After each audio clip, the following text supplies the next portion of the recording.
foreshadowed at the beginning of this recital, I'm playing a very popular piece, apparently, for the MSM Timpani recital, performed twice before on this recital, called Endangered Banana number 3. So it's fitting that I give the third performance. A little bit about this composer, Robert Pierzak. I have notes here so I don't forget anything. There's a lot to remember about this piece. Composer, he's a very multifaceted artist. Goes by the name Mayor Taco Ghost as a lounge pop artist, and has recorded one album called Flappy Tube Boy Emotions, and is working on the second called The Worm, that tells the story of a brother and his deceased friend on the search for a worm to save the portal that it holds open to the butter realm. He is also a writer, actor, and performer in a sock puppet theater for adults called Pop Suckets.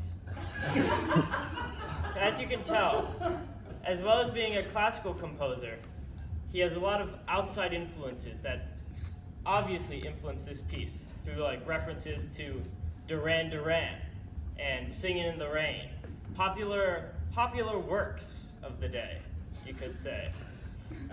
This piece was originally commissioned at Eastman in 2007 and performed also at Eastman in 2008 by Robert Pierzak. He was the original Banana. His recording is posted on YouTube if anyone wants to find it and watch it. A little bit more detailed information about the form of this piece. Because of the layout, its mixture of music with poetry, it has a verse form, where you could say verses are stanzas, where each verse has a separate focus and separate rhythm or groove in the timpani. The first one being, obviously, about the banana. Banana, banana, hut. Banana, banana, hut. That's the first one. I'm not going to spoil anything for the rest of it, but you'll just you'll have to see what happens. Like I said before, this piece has been performed twice before on this concert, so I was really challenged to make this piece my own. Originally, this piece is scored for one banana, but today, as you can see on the program, there are 3 singers. So it's a challenge to split up the part, see who gets what part, and what are the other characters doing during the piece. Are there inside dynamics? Are they just dancing? That is all stuff you will get to see, and I already know. Also, since this is obviously a timpani solo, the composer could not escape influences of Elliott Carter, perhaps one of the most famous composers of timpani solo repertoire. And through his use of playing on the rims or metric modulations, he has obviously influenced that, even if he wasn't thinking of that at the time. He could not have escaped the influence of Elliott Carter. What else? I have a lot of stuff here. I gotta keep track. So, yeah. Like I was saying before, this is a combination of music and poetry, and it creates kind of a rap or a rock structure with the verse form. So, you have to have a good grasp of playing with style to adapt for each verse, and make sure that each one has a different style while staying consistent to the overall theme of this piece. But the main question of this recital is, why is this being played for a third time? Why am I, of all people, performing this piece on a timpani recital, and why do I have to give this big lecture beforehand? And that is mainly something that we have to go a long way back to figure out. In the classical music tradition, there's a big question about clapping between movements. And that question also poses the question of the audience's role in a performance. How much does the audience play a part of a performance? Most times, it's not strictly dictated by the music, and is rather dictated by social convention. But this piece it breaks social convention in almost every way possible. And at one point in this piece, the audience will be asked to get up and dance and repeat the words, that the banana is saying.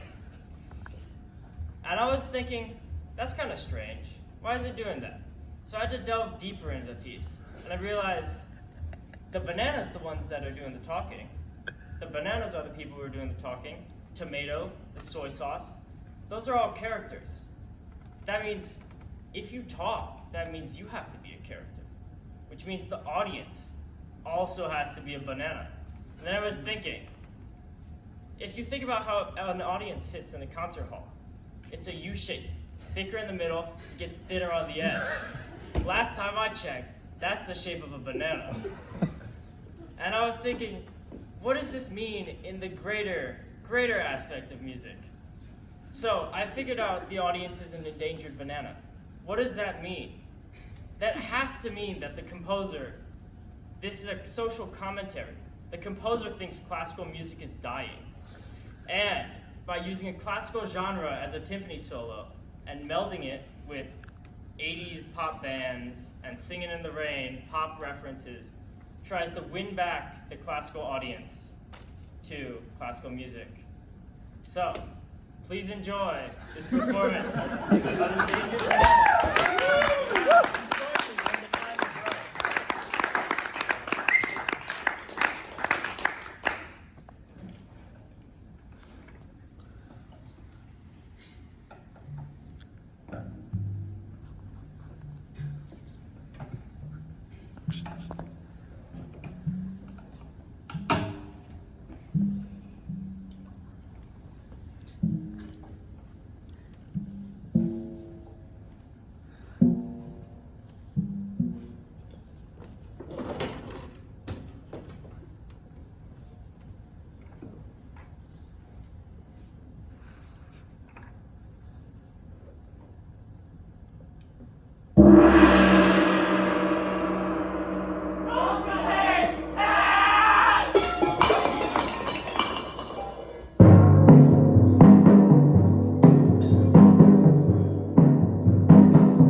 Duran, Duran, Duran, Duran, Duran, Duran, Duran, Duran. Duran, Duran, Duran.